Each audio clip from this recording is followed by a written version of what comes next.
Good afternoon and welcome to this paper launch of War by Other Means or Others Means, a new paper launch authored by Jack Watling and Nick Reynolds.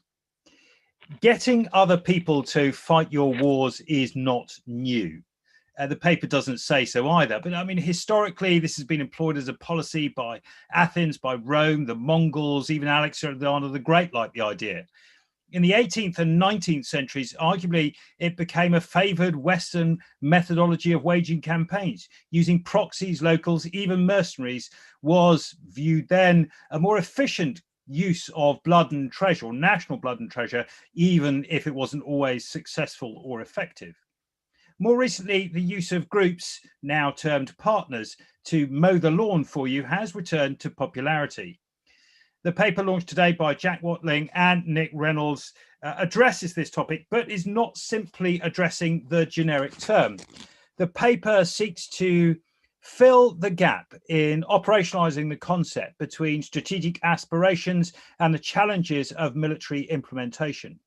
Their aim in writing this paper has been to help policymakers understand where training resources can achieve the greatest effects, where partnered operations should be avoided, and how to understand the limits of what you can achieve by these means. It also tries to unpack how the structure, longevity, and placement of training teams impact on their effectiveness. Jack and Nick have done a superb job in packing all of this into their latest reports. Now, most of you will know of Jack. Jack Watling is a research fellow for land warfare here at RUSI. He's recently conducted studies in deterrence against Russia, force modernization, partnered force capacity building, the future of core operations, the future of fires, Iranian strategic culture, and much more in his commentaries. He's a firm favorite of the members and covers all of these events and more in his writing and commentaries with the international media. Nick Reynolds, the other half of this good writing duo, is a research analyst for land warfare at RUSI. His research interests include land power, wargaming, and simulation. And prior to joining RUSI, he worked at Constellis. Most interestingly, well, I suppose one of the interesting things about Nick, he was head of operations at the King's College London crisis team, which organised large-scale crisis simulation events. So he's got a really broad experience and is the quieter of the land warfare partnership at RUSI. The event has a hard stop time at 1500. So Jack and Nick are going to speak for about 35 minutes, and then we'll have about 20 minutes for questions. All of the event is on the record. Please use the question answer function at the bottom of your screen. And that way I'll be able to sort out the wheat for the chaff and make sure we get as many questions as possible to Jack and Nick in the space we've got for questions at the end. But for now, Jack, Nick, over to you. Thank you very much, Peter. And as you highlighted, partner force capacity building is not a new phenomenon. However, there are good reasons to believe that it is going to regain preeminence in the way that we operate. In the UK, the integrated operating concept, published in September, put the majority of defence activity in engage and constrain below the level of warfighting, trying to implement policy through partners and allies. Similarly, the US is engaging extensively through special operations forces, but also through security force assistance brigades. And these trends are consistent with our adversaries as well. Russia is fighting wars, as in Syria and Libya, through partners, and is operating in a similar manner in some other parts of Africa. And it is Iran's primary line of effort. It still remains to be seen whether China will adopt this sort of methodology, but there are good reasons to think they might. Now, despite the prevalence of this activity, it's interesting that when you look at historical operations, the organizations that conduct it tend to have very, very poor historical memory. In case study after case study that we looked at, we saw organizations repeating many of the same learning processes throughout. And that's really what prompted us to write this book. The book is aimed at practitioners, and while it deals with over a century of evidence as its data set, including training in 58 countries that was conducted during the course of the writing, and so it looks at a lot of extensive kind of contemporary activity, nonetheless, it's focused on lessons for practitioners, and that's really how it's written. So what we did was we broke the conclusions down into 6 chapters. The first chapter asks why states deliver partner force capacity building, the ends they seek. The second looks at how you find partners, appropriate partners. The third looks at what training is most appropriate to deliver if you want effective outcomes. The fourth looks at who should deliver that training and how those organizations are set up. The fifth looks at equipment provision. And the sixth looks at withdrawal and how you step away from those relationships. And so we're going to very quickly today run through the headline conclusions from those chapters. But if you want the evidence, you'll have to dig into the book. And so Nick and I are going to alternate between us. I'm going to start with the first one. So in terms of why states go about partner force capacity building, we came to the conclusion, looking at over a century's evidence, that there are 4 primary reasons. The first is to try and build up a partner or a state's government and institutions so that they are robust and reliable. And today that is primarily conducted under the framework of security force assistance and an associated family of methodologies. The important thing to highlight about that is that firstly, the military is often not the lead agency in implementing it. Development agencies and foreign offices often have a very prominent role. And also, prioritizing military effectiveness in the partner does not necessarily lead to robust institutions. If you want robust institutions, it's often necessary to take some sacrifice in terms of the partner's military effectiveness in the short term to make sure that that institution has appropriate governance and legitimacy. The second reason why states engage in partner force capacity building is often to try and defeat an enemy through that partner. A good example would be trying to defeat Daesh through the Iraqi government, and or counterterrorism operations, which we've seen conducted very extensively over the last 30 years, or say attriting the Soviets in Afghanistan through the Mujahideen. And the interesting point about this is that the tactical capabilities you want to develop to rapidly increase the military effectiveness of a partner while they are starting in a conflict are actually quite different to those that make a robust long-term institution. So establishing what your priority is there is quite important. The third reason why states often engage in partner force capacity building is to try and build influence with a partner force. Essentially, we'll deliver some training, we'll do some Gucci courses, and your personnel will like it, your officers will value it, and therefore we will now have a channel to have dialogue about how we can support each other's interests. Now, there are examples of this working, there are examples of this not working. The important thing to bear in mind is that our assessment of the effectiveness of what we put in terms of the military's capability of the partner in that context is broadly speaking irrelevant. The relevant point is, how does the partner's military and state institutions perceive the training they receive? If they think it's valuable, if they enjoy it, if they buy into it, then they are very likely to allow that influence to take place. If they don't, then they won't. And so the actual point here is that success comes down to how the partner defines it, not how we define it in that context. And the fourth reason why states engage in partner force capacity building is to offload risk. They are essentially setting out to make sure that either they pay less because it's always more expensive to deploy sovereign forces, or they are trying to reduce escalation risk by not directly being in contact with adversaries, or they're trying to offset political risk because they think they won't get the permissions to operate.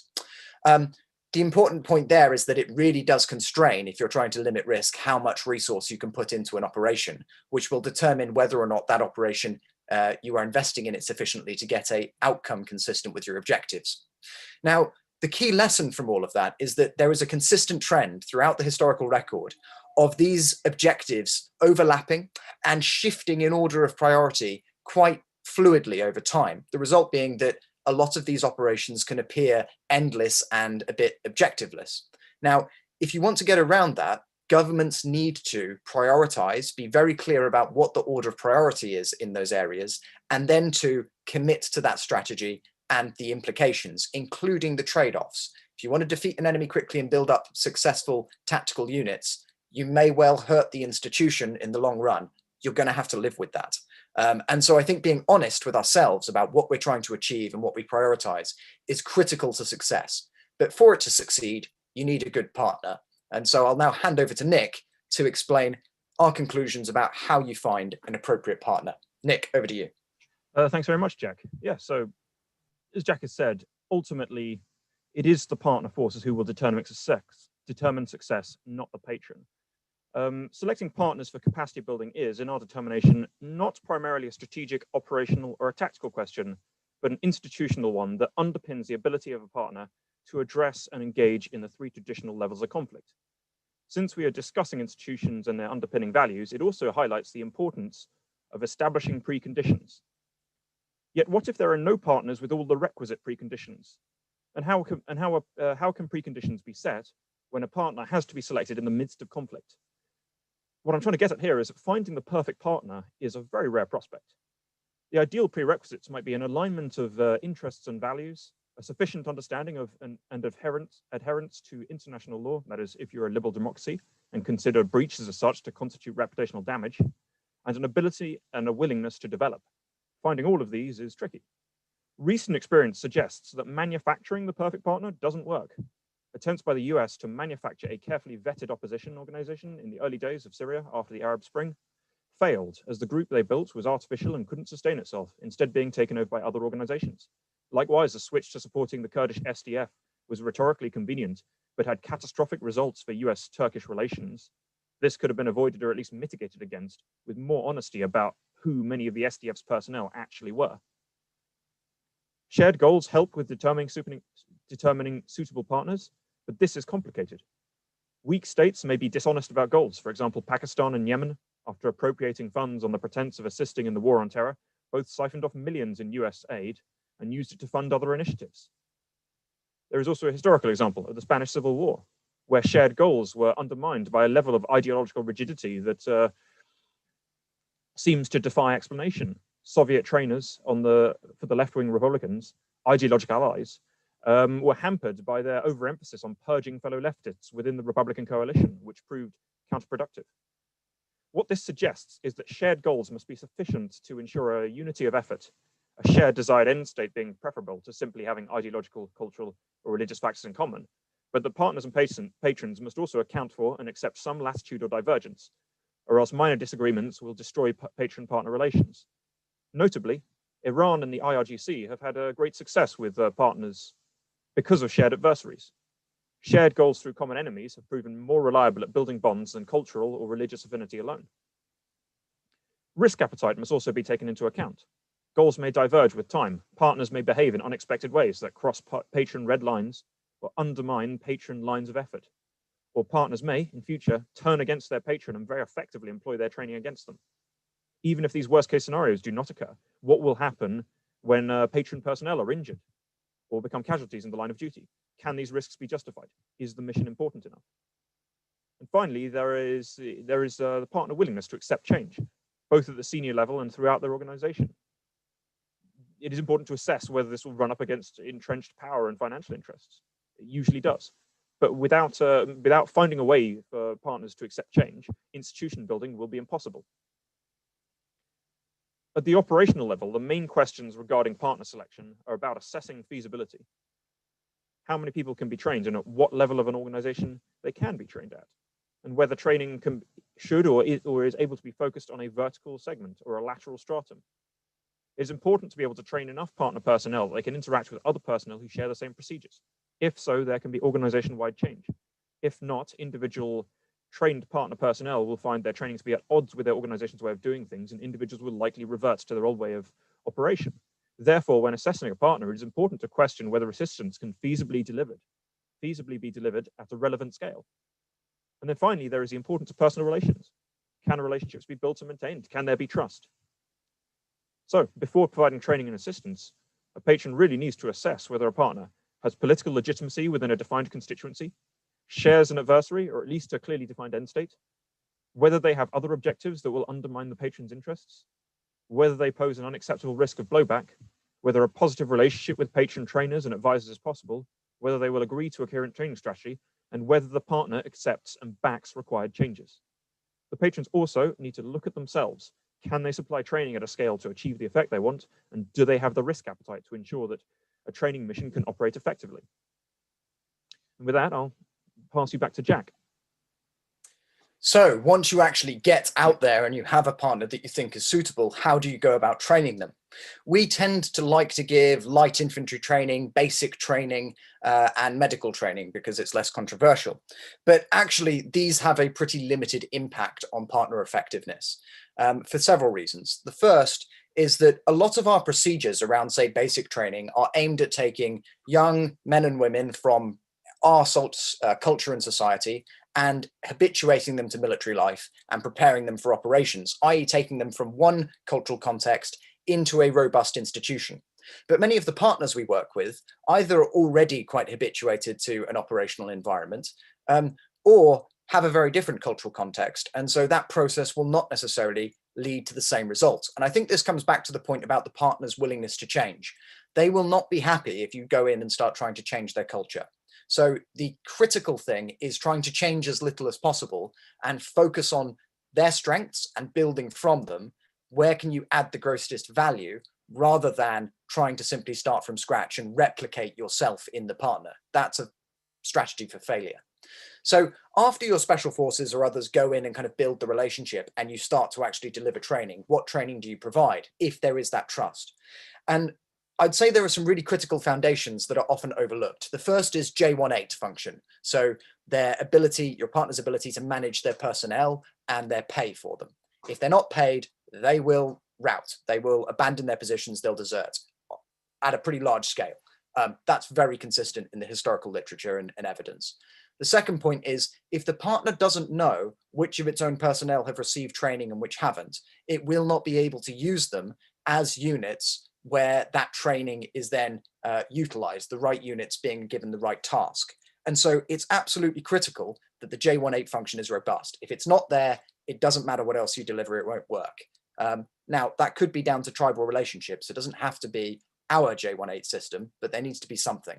The second is maintenance, J4, and logs. If there is not a logistics and a maintenance process, then most of the training you provide will not have the effect you want. For example, if you do light mechanized infantry tactics with a partner and they're using technicals, but they can't, or Humvees or MRAPs, but they can't maintain the vehicles, then those vehicles will very quickly break down. And many of the case studies we looked at, this is precisely what happened. The result is that the tactics that you have taught to those people are then completely redundant because they don't have the equipment to carry out the tactics, which means that they either don't do it or they improvise, and the result is often quite bad. So you need the J4 function. Not there, no point carrying on. Once those are there, what we found was that in terms of improving partner capacity effectiveness, you needed to focus on military specialisms, reconnaissance, sniping, anti-tank, anti-air, these sorts of capabilities, which had a mortar capability, machine guns. This had a genuine tactical effect on improving partner capacity. If you focused on basic light infantry tactics, the result tended to be very, very, very incremental in terms of improvement. And actually you got much faster bang for your buck if you focused on plugging in those specialisms with smaller numbers of people being trained in a more focused way. However, as that scale expands, your partner needs to be able to integrate the new skills that are being pushed into its military. And so there needs to be a parallel process to train their command structure to take those units under command. There is no point training a division's worth of partner infantry if they can only manage battle group size engagements, because they will not be able to employ that mass that you've generated, and therefore most of them will dissipate and so forth. So you need to develop the command structure at a comparable tempo to you training their troops. And if you have that command structure, then there is a very important lesson. We tend to think of command as needing signals, intelligence, these sorts of things. They do need it, but we have to appreciate that signals in particular is there to support a command structure. A command structure is not a scientific structure. It may be partly a result of design, but it is also a cultural structure, a hierarchy of responsibility, relationships, power within that society. And you don't want to go and try and change that because you'll fail. So you need to design the signal structure that you design if you're supporting a partner and their C2 capability to reflect the cultural reality on the ground. If you're working with the Yemenis, that commander needs to have a personal relationship with the sheikhs in the area of operations, and that means cell phones. And that's just the reality. If they don't have that and you try and delegate that to some staff officer, then it won't work. And so the critical thing here is that where can you support and build on your partner's capabilities that already exist within the logic of their culture? And what additional capability can you plug in that has a disproportionate effect, rather than trying to redesign them from scratch? So the question then becomes, who do you send in to deliver this training? Over to you, Nick. Thanks, Jack. So yes, we assessed various case studies of who should deliver training and found they can predominantly be split into the following three models. Firstly, there are Special Operations Forces, or SOF. Such missions usually take the form of small teams with elite capabilities, extensive permissions, and significant autonomy. We are not just referring to frontline operators or door kickers, but also elements such as civil affairs, psyops, and intelligence functions. These can often be deployed at significant scale, if you're an American. Secondly, there are dedicated conventional units. The best examples are currently the UK Specialized Infantry, or US Army's Security Forces Assistance Brigades, the SFABs, which effectively provides an intermediate option between SOF advisors and conventional units fulfilling advisory roles on an ad hoc basis on deployment. Dedicated military advisors differ from SOF in that they will not have the same range of capabilities, a covert remit, or the permissions associated with deniability, though they share similar foreign internal defense and security force assistance responsibilities. Finally, there's a task force model. This involves the creation of a mission or contract-specific grouping of military, civilian, and potentially contractorized elements designed to deliver an agreed set of tasks. Personnel might be former military, whether of the patron state or a third party. Successful examples include MPRI advisors to Croatia in the 1990s, or the mode of operations developed by Iran's IRGC Quds Force. Rather than one option being better, we found that the models work best under different circumstances, with each having unique strengths and limitations. We essentially determined that the different models were better at different stages of partner development. SOF are perhaps the most useful in difficult, hostile, or sensitive environments, but are also limited in number and do not scale well. They are also subject to mission creep. Examples abound of missions that involve partner capacity building, counterterrorism, building influence, and gathering intelligence, activities that can appear to be deliverable through a single strand of advisory activity, performed by a small team, but which actually involve divergent imperatives. Attempting to do everything at once through a small team may result in a mission failing to achieve some of its objectives. Conventional military trainers solve the issue of scale. They can also embed widely and form a network, better able to troubleshoot systemic issues. However, they run into many problems, particularly in terms of having to fit within military deployment cycles and career structures. Now, these are early days, and units such as the Specialized Infantry and the SFABs may evolve with more sympathetic administrative provisions, but currently, advisory personnel suffer career-wise, struggling to meet promotion criteria due to the unusual job that they perform. Also, there are issues with trainers accompanying partners and of force protection. Accompanying is essential to building trust, but involves risks that are quite different from what conventional militaries are used to assessing and mitigating against, which can result in risk aversion. They may also run into military bureaucracy that can impede their ability to improvise, an essential freedom when dealing with partners. And finally, there's a task force option. These work well. They can draw in broad expertise as needed and persistency in that they are not subject to bureaucratic requirements, such as a need to rotate personnel. Iran is very good at this, much of the success being down to personnel, giving their own personnel license to stay with partners long term, or rotating them back in when needed, demonstrating an understanding of personal relationships where Western forces often view trainers as interchangeable. Iran has also shown itself willing to bring in outsiders such as contractors or foreign personnel and empower them with significant decision-making authority beyond what you might expect coming from a Western military. The downsides of task forces are that once they are established, because their mission-specific setup, a task force is fixed to that task. They can also be susceptible to decapitation if targeted. So a significant proportion of the issues regarding advisors and trainers can be reduced to the problem of getting the right advisor into the right place and being able to keep them there for long enough to build sufficiently deep relationships to achieve persistent effect. While different models can affect this in different ways, this issue cuts across all three models. Conventional advisors and SOF have often been successful during their tour of duty, only to be rotated out, setting efforts back sufficient to derail the overall partnering mission. Task forces are often able to provide the continuity and long-term presence to maintain relationships, stitching together other advisory efforts.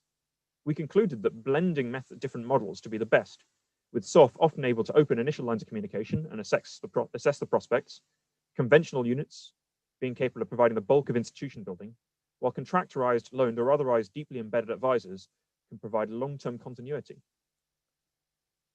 So back to you, Jack. Thanks, Nick.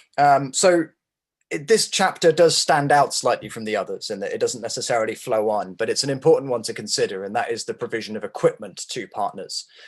Now, over a century of data that we looked at, it was absolutely consistent that when you provide military equipment to partners, some of it goes to the wrong place, some of it ends up in the wrong hands, and a bit later, time span varies, it will probably show up in hostile hands and be used against your own forces.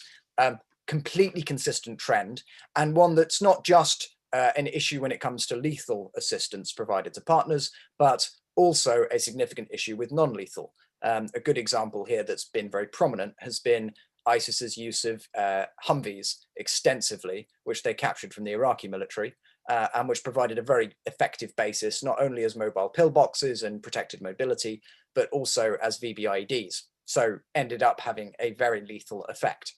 And the reality here is that you can't really mitigate that. Equipment, once you hand it over, you lose control of it. And almost all of the cases that we looked at where significant efforts went into controlling what happened with equipment failed and wasted a huge amount of activity and burnt a lot of the goodwill between the patron and the partner through the layers of bureaucracy involved. So how do you mitigate that risk and how do you get around it? The first thing I would say is that provision of equipment, and in particular lethal equipment, precisely because you can't take it back, whereas you can withdraw your trainers, has a massively outsized significance to the partner, which essentially buys you leverage and it builds the relationship early. In other words, the early provision of a relatively small quantity, but nonetheless symbolically important amount of lethal assistance is actually pretty important to building a partner relationship. Moving on from that, however, what we found was that the best way to mitigate against some of those risks was firstly to provide equipment that was assigned to specific lines of effort agreed with the partner, i.e. we are providing you with anti-tank Milan missiles in order to be able to knock out those T-55s. We will train you to use them, and then we will go with you when you start employing them and accompany your forces. Now, what that means is that the partner has entered into a commitment early about how they intend to use the equipment. If they break it, that is them breaching trust with you, not the other way around. And very often, if you're talking about longer term relationships, that breach of trust, the personal breach of trust involved, is really important and can actually pull back some of that activity. The second component is reliability versus quantity of supply. And one of the things that we observed is that if you provide too much equipment too quickly, then a lot of it will go missing. A lot of it will get stored, some of it will get redistributed, some of it will be put aside to fight internal battles. If you provide just too little, i.e. just less than the demand, but you provide it very reliably, then what you will often find is that partners will accept a slight scarcity in supply in exchange for reliability of supply, especially if they know how to use it. And what that also means, of course, is that it is being used and therefore can't be stockpiled. So that's an effective means of managing that. Now, one of the challenges there, of course, is the cost to you as a partner. And when you're dealing with other states rather than quasi or non-state actors, it very much becomes an issue where there's a tension between foreign military sales and the provision of equipment. I'm not going to go into the details of that here. We do discuss it a bit in the book, but it actually goes out of scope. The important thing that I would flag is that very often states have got themselves into trouble because they've made political commitments or legal commitments around the provision of equipment, which then is not compatible with being able to deliver equipment to partners quickly enough for the partner to use it. And so the really important thing is that there is a whole of government approach here where the permissions and the policies are put in place to allow equipment to be delivered when it needs to. The second element is that the trainers, not necessarily the officer on the ground delivering training, but somebody consistent who's a portfolio manager and has a personal relationship with the partner, needs to be able to follow through on the commitments that they make. If they go in and say, yes, we will provide you with X, they need to then be able to turn the tap on. If they don't have if they're not empowered to do that, then the partner will see that the people it's negotiating with are not empowered. It will value them less. it will not try and influence them as much, and therefore you will have less leverage with the partner. And so one of the challenges for Western states in particular is that we need legal permissions and processes that are quick enough to be able to allow us to be responsive. There are several instances where we have made commitments which we have not been able to follow through on, not because there's ultimately been a problem, but because the paperwork hasn't been done fast enough and hasn't got through the process fast enough.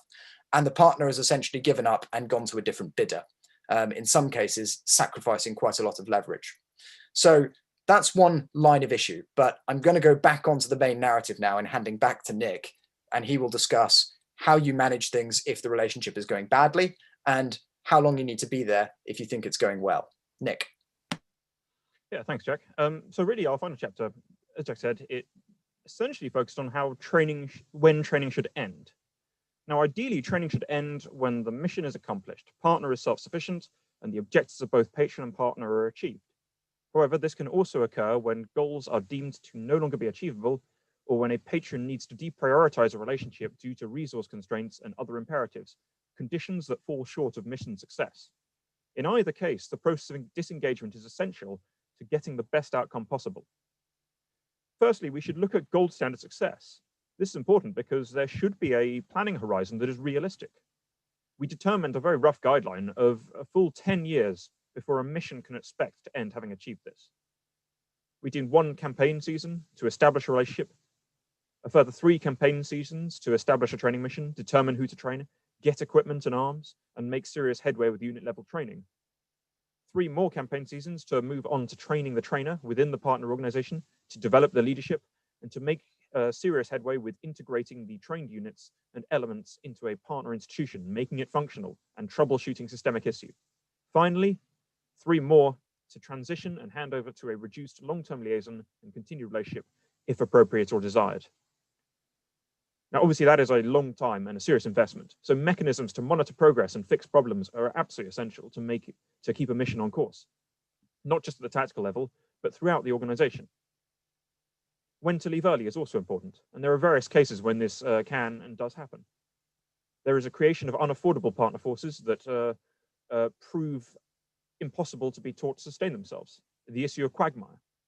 Then there are cases of unfixable strategic failure, partner forces which end up threatening the patron whom they were intended to support, or politicized partner forces whose utility is compromised by partisan, sectarian, or individual interests, rather than serving the national interests of their state and society, whereby partner force effectiveness is actually a hindrance to overall strategic success. And finally, we need to discuss the amicable divorce, which is something very important to achieve.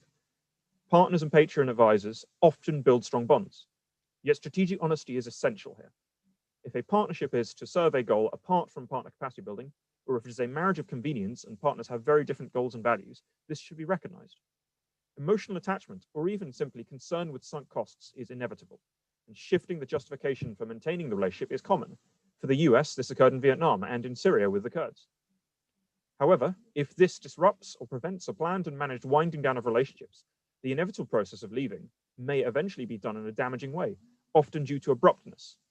Even within a withdrawal that must take place having not achieved success, the loss of trust and credibility and the problems from a rushed or poorly managed withdrawal will create worse outcomes than necessary. So, to conclude, patrons engaging in capacity building missions pursue 4 objectives: influence with the partner. They aim to build a partner's institute capacity, mobilization of a partner to defeat or attrit an adversary, and the transfer of political and financial or escalation risk, or some combination of those factors. Understanding the resourcing required, both material and in terms of time investment, the strategic reasons for conducting this activity, and what one is trying to achieve can make partner capacity building a powerful and effective tool. A clear understanding of exactly where and how to set up partnering institutions and missions, what and how patrons should deliver to partners is an essential part of this. However, while there's plenty of expertise out there, it is a poorly understood discipline as a whole. Our hope is that our book will help to formalize a better understanding of this as a subdiscipline. With that, I should open things up to Q&A. So over to you, Peter. Gents, thanks. That was a really comprehensive, opening to this. Now, I've got to say, when you dig into the publication itself, there's so much more behind it. I want to start the question, and we've got a load, so I'm going to ask you to keep your answers relatively short so we can try and get through as many of these as we possibly can. And I know there's a temptation to explain everything in full, but just give us a flavour. The first one that occurred to me was, given the use of this methodology of partnering is not just a Western facet now, but others are taking it on as well. Are we likely to end up competing for partners with China, Russia, or Iran, for example, which is one part of it? And then this leads into the question by the new US defense attaché to London, Brigadier General Jeff O'Donnell, who says effectively, who's China? You mentioned that China was looking for partners, and this may be behavior that they take on. They don't really have relationship building behaviors as such at the moment. Who do you think they might target? And is there something, my part on that is there something we can do to disrupt that? So I might answer first and then hand to Nick. I think we're already seeing the competition for partners, and really who wins that competition, it comes down to trust. And usually the trust is about how much there is an aligned set of objectives and the personal relationships between the officers concerned. There is a massive amount of competition between Russia and Iran for leverage and influence with their partners in Syria.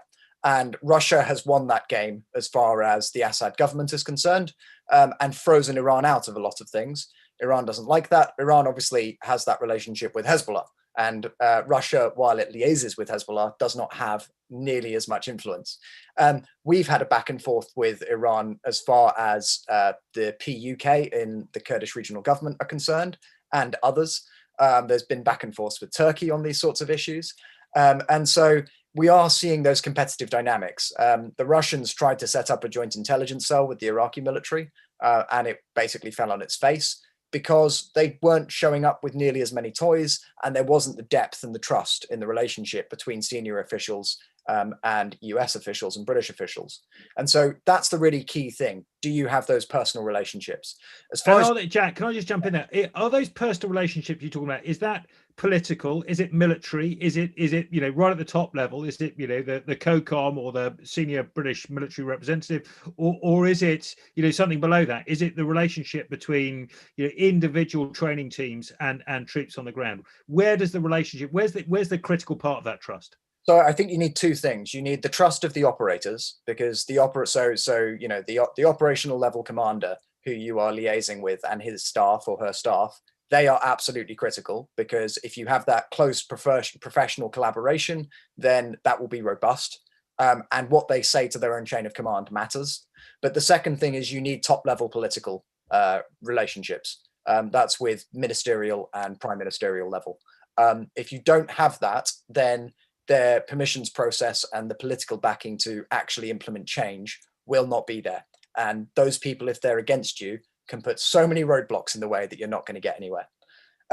Just on the point with China, we are seeing China engaging in partner force capacity building.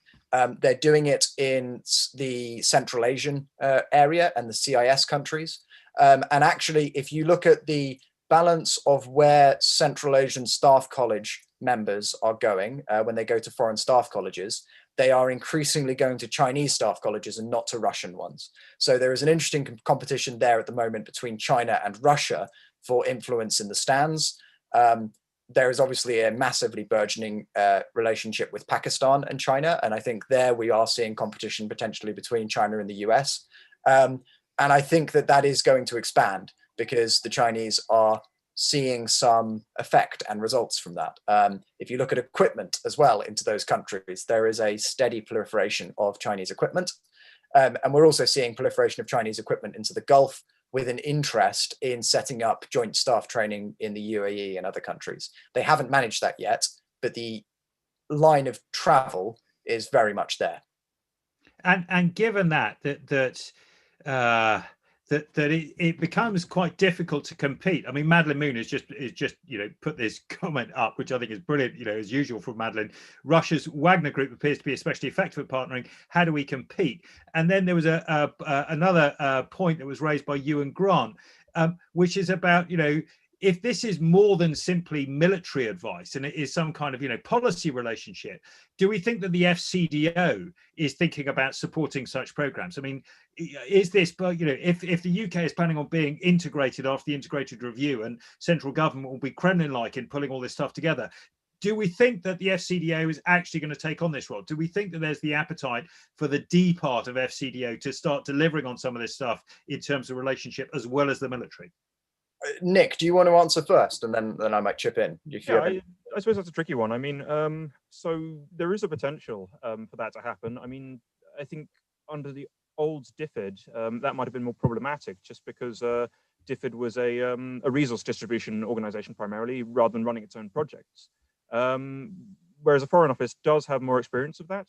And now that DFID has been folded, to create the new FCDO, actually there is some prospect for once the organizations have managed to integrate themselves properly, for that to be possible. But I do think that certainly from the UK perspective, the British military does have far more experience at doing that, and is a more obvious lead agency. But there are problems with the FCDO, isn't there? I mean, both Kees van Harbelen, I hope I got that right, and Adam Coffey make the point about the legal issues with partner nations, right? Some of them don't have the same, let's be generous, interpretations of international law as perhaps we do. They like to operate in slightly different ways, that they tackle issues in a way that is opposed to the way that we interpret the law of armed conflict. How should we deal with those? And is the FCDO, do they have the capacity to do that, or are they still caught in a very liberal interpretation where it bounds how we can interact and the length of time we can operate with some of these partners? Well, I don't necessarily think that the liberal way of doing things is wrong or outmoded. It certainly does impose constraints. But then I think this comes down to a point about the willingness to change. Many times partner force capacity building has been a means by which to correct or modify behavior and bring partner forces more into line with international law. Now, I think what will be a problem is if discrepancies between partner behavior and what would constitute proper adherence to international law, that can kill partner-patron relationships before they even start. In many ways, this needs to be understood as something of a process as opposed to a precondition. Otherwise, it is simply unrealistic. So, following on from Nick's point there, I think when it comes to the human rights issue and in terms of the behavior of partners, if you have a partner who is really well behaved and really competent, etc., then they probably are an ally, not a partner, and you don't really need to deliver much training. So almost by definition, these sorts of operations are being conducted with people who don't necessarily behave very well. But what I would say is that there are two types of bad behavior. There is bad behavior as a result of partner policy, which is really problematic, i.e. where they have a top level intent to conduct violations of international law. And then there are breaches of international law by those partner forces because they are not very competent or lack training and they lack systems. A good example of this, I think, is prisoner management.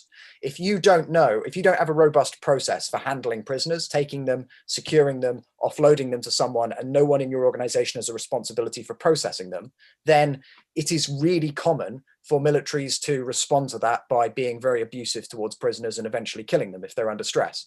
That is something that happens not just in forces that we would consider problematic, but has historically happened in Western militaries as well. And so having appropriate procedures and training is actually absolutely critical to mitigating those sorts of violations. So actually, one of the reasons you might go and train somebody is precisely to stop them doing that kind of thing.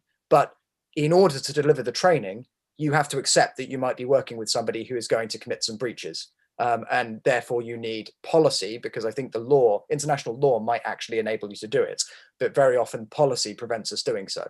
And so we need quite robust policy to allow us to engage, but also to understand what our own red lines are. But I mean, we're talking about our own red lines. Sometimes we're not very well behaved, are we? I mean, if you look at our behaviours towards both allies and partners, we could be accused of abandonment with various, midway through training missions.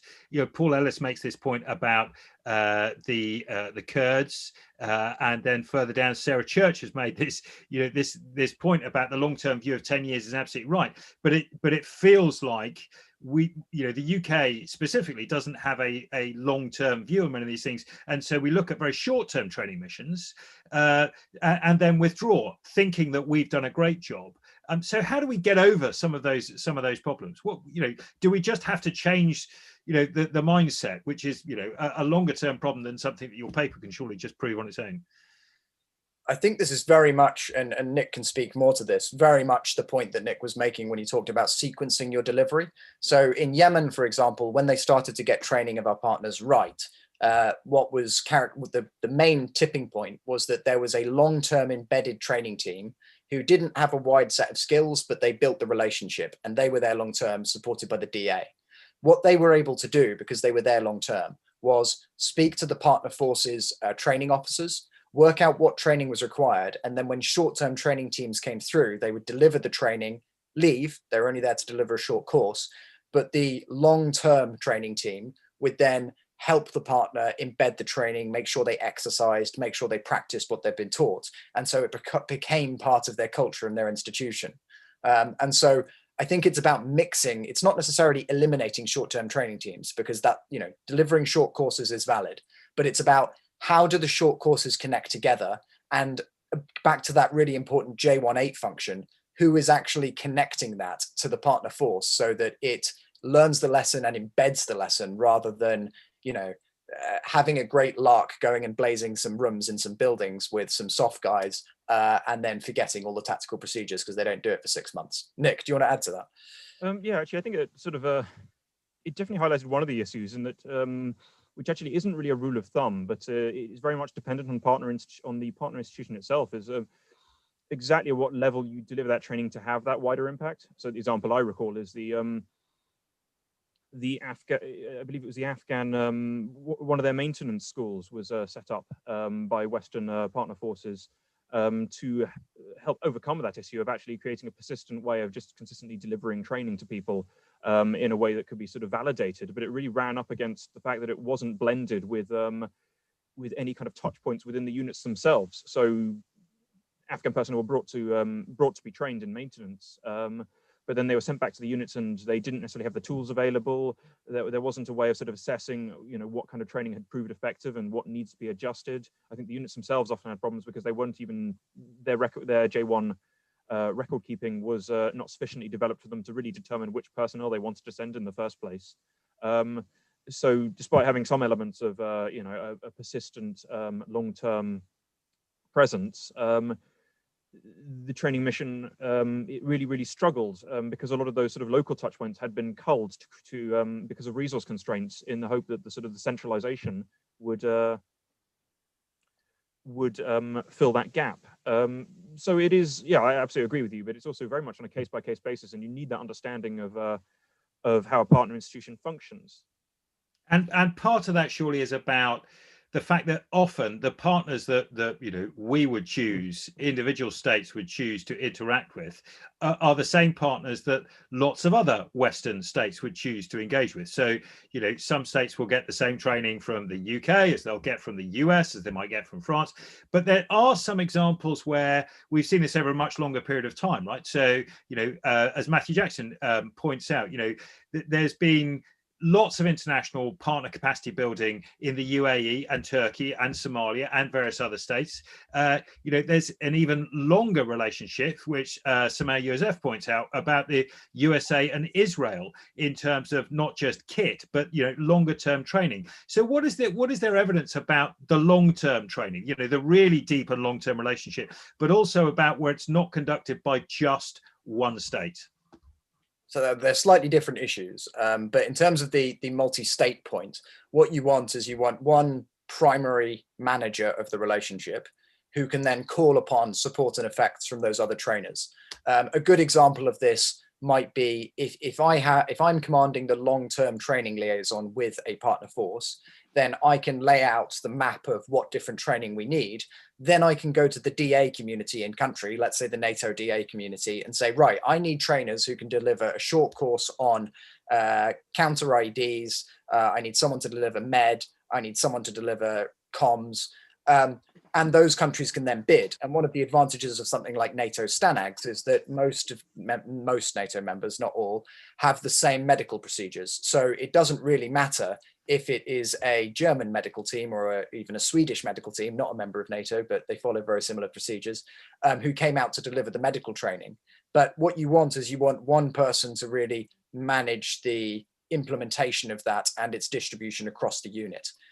Otherwise, what tends to happen is you either end up with bidding, and basically the diplomatic community doesn't present a united front to the partner.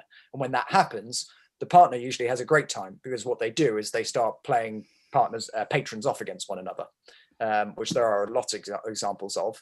And all of a sudden, patrons can't actually, they lose all the leverage, because if they say, well, if you don't support our interests in this way, we might have to reconsider whether we can provide X. All of a sudden, the partner just goes, well, that's fine, because I can get it from France or whoever else. So I think there's an element there of needing to harmonize who's working with who. And that's probably best done through the DA relationships in a given country within Western states and within a NATO framework. Nick, do you want to tackle the longer term question? The longer term question, I mean, to be honest, thinking about the longer term question, it is, there are plenty of examples of even when all those issues have been in place at a technical level of a lack of communication exactly causing those issues. So even when, when training is supposed to be coordinated in a centralized manner, like NATO and Afghanistan, for example, the reality is a lack of communication between the different elements have resulted in those stovepipes existing anyway. That's something that's proved very, very difficult to solve. I think in many ways that's an issue of scale. Larger scale training missions tend to suffer from that regardless, whereas smaller ones may be small enough that it's sort of manageable, where that single point of contact in terms of coordination is actually able to effectively oversee it. I think this is really where some of the findings about institutional level, bringing in advisors across an organization so that they can form effectively a parallel network that could be overlaid over the partners' network as a system. And therefore, the sort of advisors can communicate with each other. And basically, if there are problems in one place or another, and the cause is not necessarily obvious to one group of advisors, that by having that network, they can communicate with each other and clear blockages that way. Now, in terms of the long term, I think that becomes problematic because that fits very much within a conventional military advisor role, which is subject to a lot of rotation. Unless you have a very, very wide network of the contractorized task force who are there long term, it's something that's very, very difficult to achieve. So there, I think relationship handover, relationship transfer, that's a critical issue to resolve. How do you, when you are having people rotate through, how they can communicate with their replacements is very, very important. A lot of that actually comes down to comms. Being able to reach back and identify who your replacement is, have them pre-briefed, and having a sufficient handover takeover window where you can pass on that relationship and do a proper series of introductions and allowing new trainers and new advisors to get to know the people that are going to be partnering with, rather than having to rebuild relationships from scratch. I don't think there's an easier fix there, actually. But definitely. Okay, listen, we've got still loads of questions to get through, but I'm going to sort of broadly categorize them in two groups, which I hope will cover most. It certainly won't cover them all, but it'll cover most. The first one is really, lots of people are making this point about training is seen as almost a one-way process. We, the grown-ups, go and treat them, the great unwashed, how to do war properly, and get on with it because we're the benchmarking model. Should we be more open to being the trainee in some of these relationships, eating a bit of humble pie, and when people go out to Ukraine, for example, that actually they learn a huge amount rather than just trying to teach them urban warfare tactics, which arguably the Ukrainians have had a lot more recent practice in than the British Armed Forces. There is something about this that, the two-way relationship that builds a deeper level of trust rather than simply, playing the old colonialist and colonialist ties to deliver. There's something about that, isn't there? Absolutely. So I think one of the very consistent lessons, and this is kind of what I was getting at in the "What training do you deliver" section, where we go in and we try and replicate ourselves. Our doctrine says this is the right way to do it, therefore that's the best way to do it. British Army, be the best. The US always tells itself they're the greatest army in the world, and therefore to be a great army, you have to look like them. That mindset is actually quite useful for soldiers in one way, because if you think you're the best, then you're more likely to be confident in your TTPs when you come up against another army. So there's a psychological reason why that bias is there. But you have to drop that in capacity building because it's really unhelpful.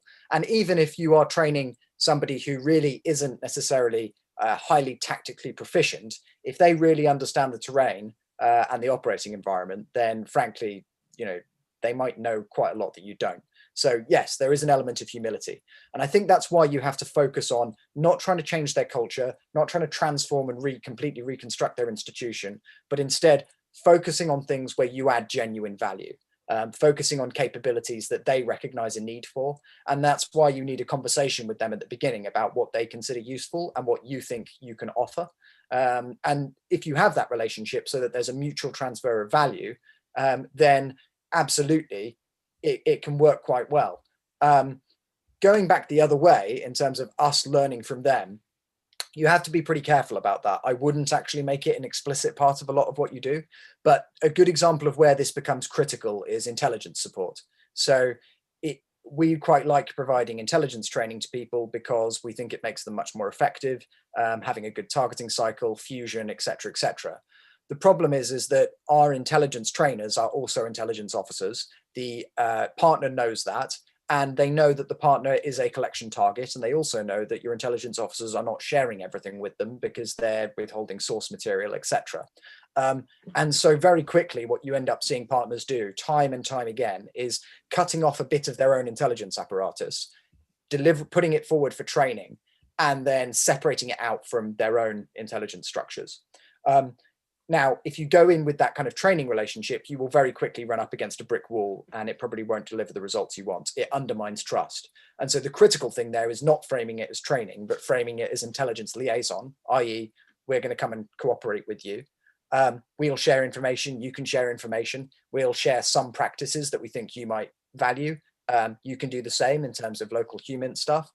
And what you find is that by not overcommitting, by not saying we're going to come in and transform your organization, the two sides will probably let each other go much further over the lines that have been drawn as trust develops, rather than drawing the lines really, the Venn diagram so that they overlap massively right from the outset, and then seeing both parties quickly throw up walls to try and keep each other out of the bits of their own organizations they don't want to integrate. So, and that methodology could apply to other bits of the military as well. So I think that's largely about having the conversation. Nick, do you want to add anything? No, I think you hit the nail on the head there. Okay, listen, I'm going to ask for one-word answers for both of you to this last one, because we are really at the stops. And it comes from Ian W. Looking at non-Western providers specifically, who do you think is the most effective and why? And I'm guessing this is just at partnering generally in military terms. Who's the most effective at partnering, not even in just the West, but, who's top of your list? Iran. Iran. Hands down, Iran. There we go. Ladies and gentlemen, listen, thanks so much for joining us. Jack and Nick, thank you so much for sharing your time. I apologize to all of you, genuinely apologize. You put some great questions out there, which we haven't had time to get through. Tim Stringer, the remote stuff, I think, how we do VR, AR, novel technology training potentially is something really exciting, but we just haven't got time to get into now. I'm sorry we didn't get to that. And with all the other questions, it's my fault, not the presenters. Please, pick up a copy of this report. It genuinely, it's 119 pages. There's some really, really interesting, fascinating case studies and examples, and some advice for the future. It is a really great piece of work. I'm genuinely proud that Jack and Nick have produced this within RUSI. it's a fantastic read, very useful, and we can only hope that policymakers will follow it up. Thank you so much for joining us. If you want future events that are like this, then look at rusi.org/events, and you can find what's going on for the rest of this year and then into next year, where we've just announced our military conference program, culminating in the Land Warfare Conference on the 2nd of June next year at Church House. And we hope, inshallah, that we will see many of you face to face. Thank you so much for joining us. And gentlemen, thank you very much indeed from Rusi.